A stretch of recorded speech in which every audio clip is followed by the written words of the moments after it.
Bismillahirrahmanirrahim. Assalamualaikum warahmatullahi wabarakatuh. Sahabat Iden Project Official dirahmati Allah Subhanahu wa taala. Kali ini kita akan mengangkat sebuah berita yang sedang viral. Kami angkat di portal islam.id. Judulnya Biksu Ibadah di Masjid Temanggung. Hal yang jelas-jelas salah, jangan malah dicari-cari pembenaran. Saya tidak membenarkan adanya biksu yang beribadah di dalam masjid yang terjadi di Temanggung, karena jelas secara syariat hal itu tidak diperbolehkan. Hal ini sejalan dengan apa yang disampaikan Allah di dalam Quran surat Al-Jin ayat 18, yang artinya, dan sesungguhnya masjid-masjid itu milik Allah, maka janganlah kalian menyembah seorang pun di samping menyembah Allah. Namun ternyata ada pihak-pihak yang malah mencari-cari pembenaran dari kejadian ini. Berikut penjelasan lengkap Ustadz Ahmad Syahrin Thorik di dalam video penjelasannya. Mari kita saksikan. Awalnya saya enggan untuk menanggapi pertanyaan ini karena orang awam sekalipun pasti tahu hal yang seperti ini jelas keliru. Tetapi kemudian, setelah saya mendapatkan adanya beberapa pihak yang justru mencari pembenaran dan pembelaan, yaitu dengan mengangkat sebuah riwayat bahwa Rasul SAW pernah mempersilahkan orang-orang Nasrani Najran untuk beribadah di dalam Masjid Nabawi.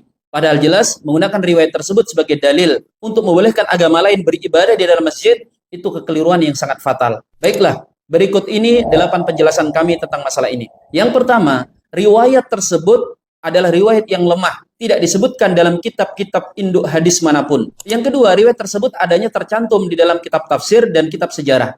Dalam Tarikh Ibnu Ishaq, jalur periwayatannya diambil dari Muhammad bin Ja'far bin Zubair, yang mana jelas bahwa Muhammad yang merupakan cucu Zubair bin Awam radhiyallahu anhu tidak mungkin bertemu dengan Rasulullah SAW. Kemudian dalam tafsir As-Sa'labi disebutkan jalur periwayatannya ada yang dari Muhammad bin Marwan As-Saddi, yang mana mayoritas ulama hadis melemahkan rawi yang satu ini.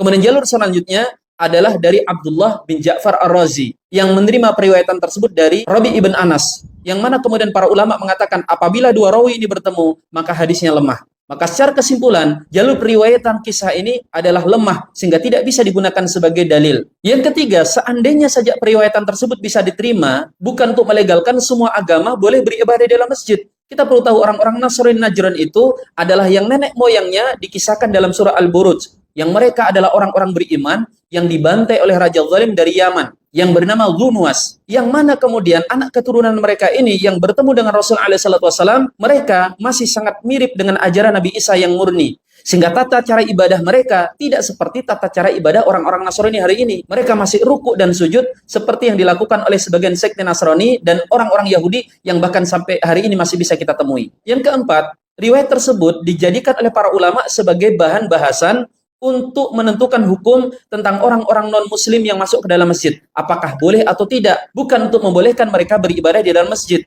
Kalau masuk masjid saja, itu sebagian ulama melarang. Lalu bagaimana dengan sampai beribadah di dalamnya? Yang kelima, ini sifatnya kasuistik.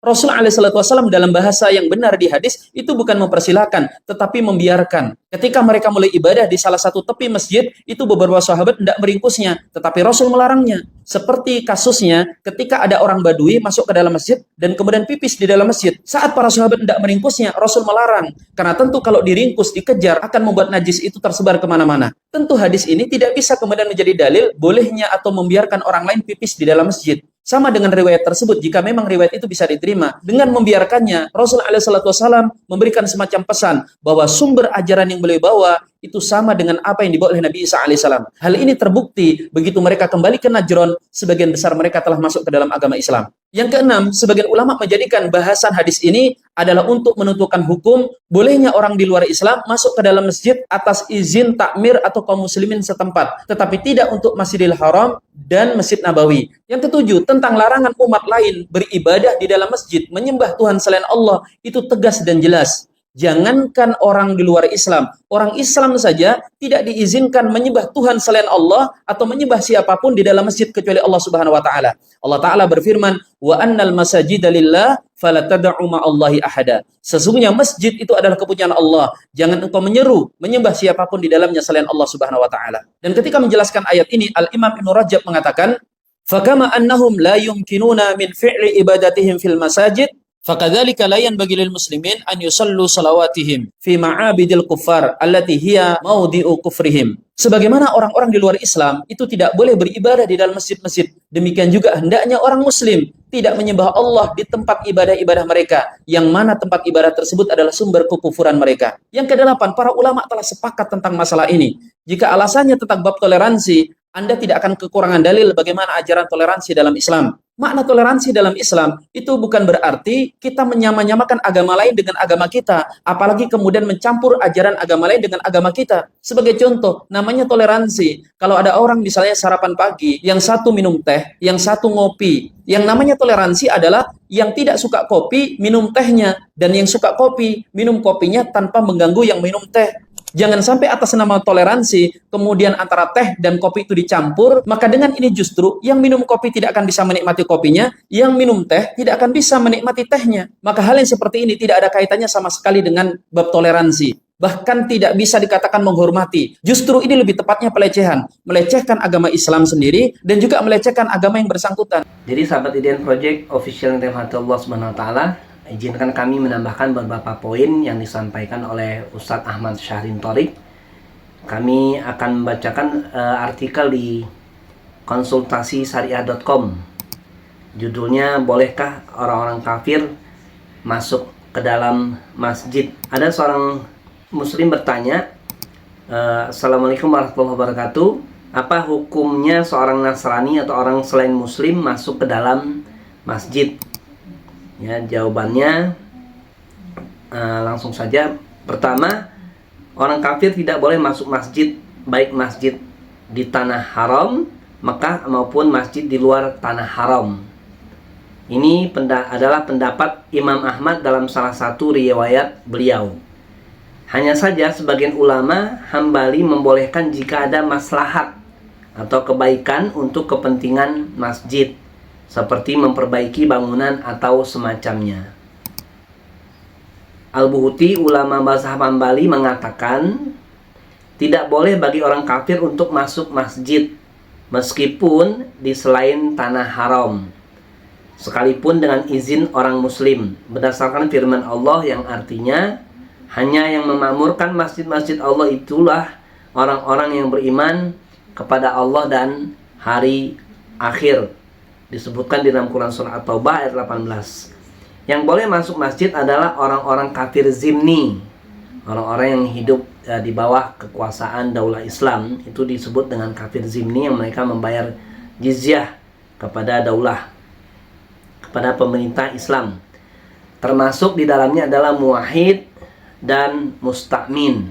Jadi orang kafir yang terikat perjanjian dengan negara Islam atau daulah Islam. Ketika mereka dipekerjakan untuk memperbaiki masjid, karena ini untuk kemaslahatan masjid. Ya, ini dikutip di dalam Kaisful Qana 6.2265. Di antara dalil mereka yang mengambil pendapat ini adalah riwayat bahwa Ali bin Abi Thalib radhiyallahu an pernah melihat ada orang Majusi di dalam masjid ketika beliau sedang berkhutbah di atas mimbar. Kemudian Ali turun dan memukulnya serta menyuruhnya keluar. Pendapat ini juga menjadi pendapat Umar bin Khattab radhiyallahu an, karena jika orang muslim yang junub tidak boleh masuk ke dalam masjid, maka orang musyrik lebih layak dilarang masuk masjid. Ya, ini di dalam kitab Mattalib Uli An-Nuha jilid 2 halaman 617. Yang kedua, orang kafir boleh masuk masjid jika diharapkan dia bisa masuk Islam dengan melihat aktivitas kaum muslimin di masjid atau mendengar ceramah. Ini pendapat Al-Qadhi Abu Ya'la ulama Hambali, dengan syarat pendapat izin dari salah satu orang muslim. Keterangan beliau dinukil dalam Mattalib Ilin Nuha, boleh bagi orang kafir untuk masuk masjid dengan izin dari seorang muslim jika diharapkan dia masuk Islam, karena Nabi SAW pernah kedatangan tamu dari Taif dan beliau menyuruh mereka untuk singgah di dalam masjid dan mereka belum masuk Islam. Ya, di kitab Mattalib Ulil An-Nuha jilid 2 halaman 617. Ketiga, larangan masuk masjid untuk orang kafir hanya berlaku untuk Masjidil Haram dan bukan masjid lainnya. Ini adalah pendapat Imam Asy-Syafi'i, Ibnu Hazm, Al-Albani, Ibnu Utsaimin dan beberapa ulama lainnya. Jadi itu beberapa poin yang kami sampaikan, yang kami ambil dari artikel di konsultasisyariah.com yang dijawab oleh Ustadz Aminur Baiz, itu salah satu ustadz di Dewan Pembina Konsultasi Syariah.com. Jadi sahabat Irian Project Official yang dirahmati Allah SWT, jadi ada perbedaan status orang-orang kafir, orang non-muslim masuk masjid. Tapi yang jadi permasalahan di video ini adalah ketika orang non-muslim, orang kafir itu masuk masjid, tapi dia juga beribadah di dalam masjid. Nah, semoga jawaban dari Ustadz tadi bisa menjadi gambaran yang jelas bagi kita bahwa sesungguhnya itu adalah perkara yang dilarang, yang diharamkan di dalam agama kita. Semoga bermanfaat. Assalamualaikum warahmatullahi wabarakatuh.